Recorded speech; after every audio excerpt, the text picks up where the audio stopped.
Well, South Australian Labor MP Nick Champion has emerged as one of the big winners in South Australia's cabinet reshuffle.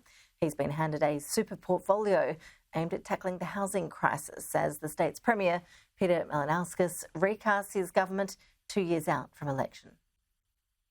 It's been a portfolio merry-go-round at Government House. We do have a stable government, a united team that is very much focused on all of the opportunities that South Australia has before us, but also acknowledging that to realise those opportunities we're going to have to overcome some challenges. And that has very much been what has underpinned, or the considerations that has underpinned the new cabinet that we announced today. Walking away with the biggest prize, or the biggest challenge, is MP Nick Champion, tasked with fixing the housing crisis. There are people in our community that currently do not have a home to live in when they should in a first world country. Today we announced not just the creation of a specific ministerial portfolio to look after all things housing construction, but also the creation of a brand new department within government with one focus, one job: to increase housing supply in our state. We've had a national long-term crisis in housing that, as the Premier said, has been slowly building and has now hit a critical point. And this government, since its inception, has been focusing on supply, and supply is the only answer, both land supply and the supply of houses and apartments.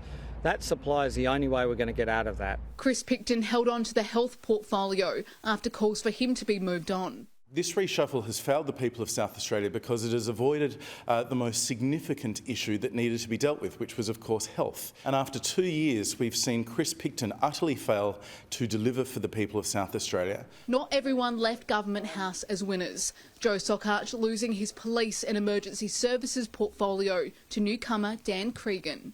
Incredibly excited about the opportunity, particularly the portfolios which the Premier has asked me to serve, but I am sad to be no longer working with our first responders. It's a privilege to be able to serve the state in this way. We're very, very grateful for the work that police do in our community, and tragic circumstances that have developed interstate have reminded us that police put their safety on the line every day to ensure ours. The resignation of MP Jeff Brock prompted Cregan's elevation to Cabinet. He'll also hold a new portfolio, Special Minister of State, which will oversee any changes to the parliamentary process.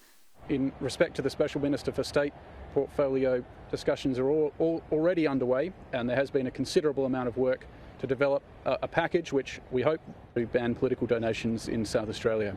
Susan Close gave up defence and space to focus on employment, and that's considered a demotion for the Deputy Premier. The unemployment rate in South Australia is lower than the rest of the nation, and we've got more work coming our way to change the state's trajectory forever.